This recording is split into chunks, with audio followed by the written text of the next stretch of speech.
New York Giants, let's go defense. Ballin'. New York Giants, fly high, you know this. Hi, and welcome to the Colorado G-Men Show. Today we're going to preview the upcoming game against the division rival Washington. Washington will take I-95 up to MetLife Stadium on Sunday morning, October 28th at 11 a.m. Mountain Time.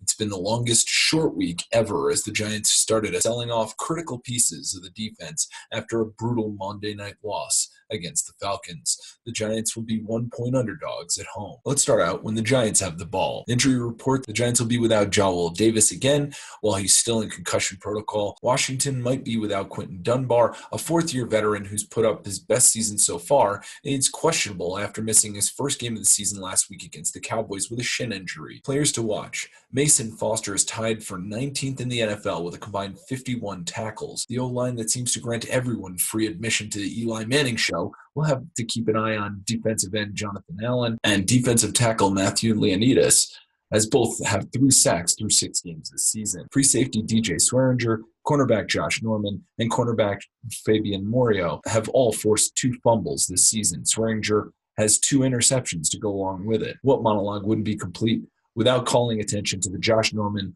Odell Beckham history? Guys, work it out.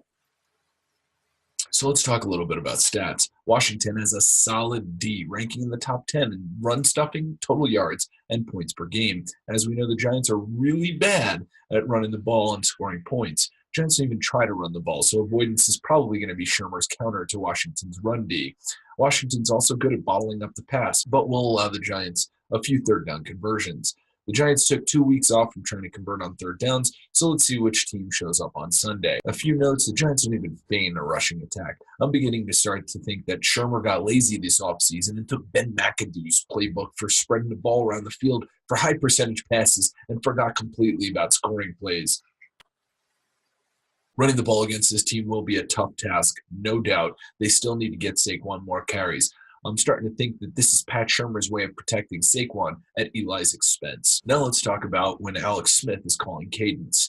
The injury report, the Giants will be without Alec Ogletree, who's been ruled out with a hamstring injury. As I said in the last episode, Alec is the vocal leader of the D and a high-level contributor.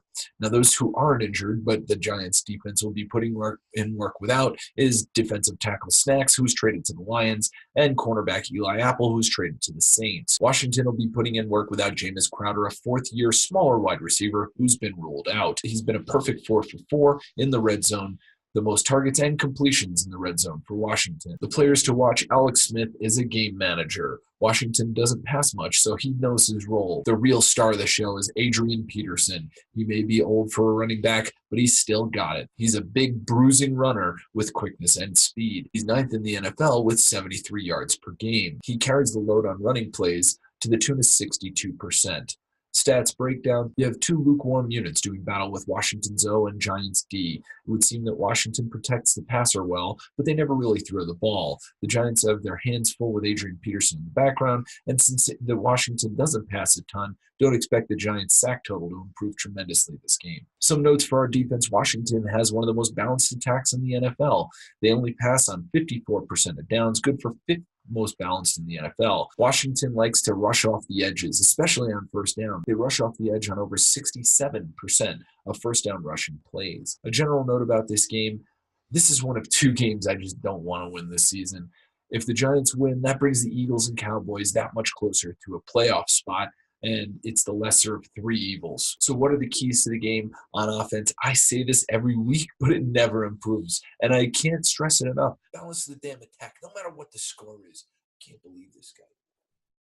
This offensive line will never settle in if defensive lines feel like they're in the huddle, knowing that 2 out of 3 plays will be passing. The defense, steal the damn ball. That's what makes this game exciting. Giants only have 4 interceptions, which is tied for 22nd in the league, and 4 forced fumbles, which is tied for 23rd in the league. They've had opportunities, but just never collected. Giants need to step up their pigskin larceny game. Thank you, everyone, for watching the Colorado G-Men Show. We'll see you at the Tavern in Platt Park in Denver, the Lazy Dog in Boulder, and the Good Company Bar in Colorado Springs. Don't forget to subscribe and go Giants.